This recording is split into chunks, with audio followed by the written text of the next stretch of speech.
Something that can cause a lot of challenges in our relationship dynamics and communications is that we may take things very personally, and we may also be interacting with someone else who's taking things very personally. So what I mean by this is that when we are taking something personally, we are attributing whatever is going on in that situation to be very much about us, that we have either done something wrong, not enough, or whatever that is.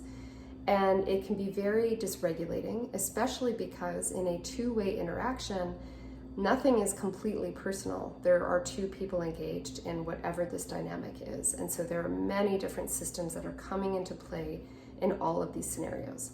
So first, there's a continuum that I see with people where they may be taking things extremely personally, really internalizing, really believing that they are the cause of whatever the challenges are happening. And that can lead them to be sometimes too submissive or withdraw or extremely angry because they don't know how to deal with whatever this is that they believe is so personal.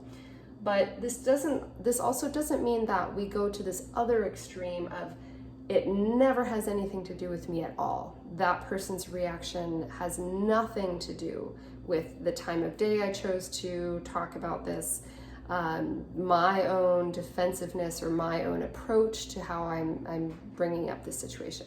So if we're dealing with extremely abusive situations, obviously we have to put a lot of reflection into this and put other kinds of boundaries up. But I'm just talking about regular, challenging relational dynamics that I also see some people really putting basically the blame and the accountability completely on another person and not on themselves. So I think that there is a balance between these two.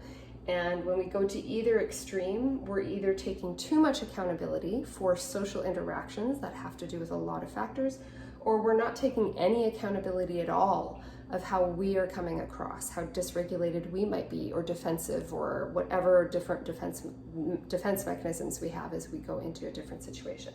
So to help us understand this, an important framework is the stimulus organism response model. This is in comparison to a stimulus response, which is basically saying that you can take any stimulus and you always know the response that you're going to get. In the stimulus organism response model, we really understand that the organism and different aspects of the organism play a very, very big role in the response that you are going to get, whether it's about your own response or the other person's. So just three main ideas about this is one thing that affects the organism is their current neurochemical state, and that can be affected by blood sugar levels, sleep, different challenges and dysregulations they've had just previous to that interaction. Another thing that affects the organism's response is their repertoire of responses. So just how many different kinds of strategies they have for communicating, for solving problems. And then finally, the meaning and interpretation they might be making, which has to do with associative networks and things that where they might be taking a stimulus that you are sending out, a facial expression, a voice, a vocalization, a phrase, and there may be associative networks that have to do with their past that are getting them to amplify their response in ways that dysregulate them to the point of aggression or dysregulate them to the point of totally shut down and withdraw, stonewalling kind of thing.